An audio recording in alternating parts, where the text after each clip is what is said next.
الرحمن الرحيم. اليوم راح نتكلم عن علبة مايونيز جودي. كثير من الناس يجهل محتويات هذه العلبة. تم وضع العلبة في الفريزر حتى تجمدت تماما. بعد كذا تم وضعها في الثلاجة العادية، والمفاجأة الأكبر شوفوا كمية الزيت. قبل ما نوريكم كمية الزيت، هذا تاريخ الصلاحية.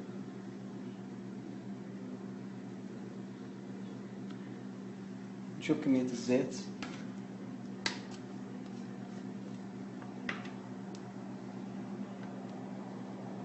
الموجودة بعد ما راح مفعول الثلج، ما يقارب لتر من الزيت، وهذا المتبقي من محتويات المايونيز.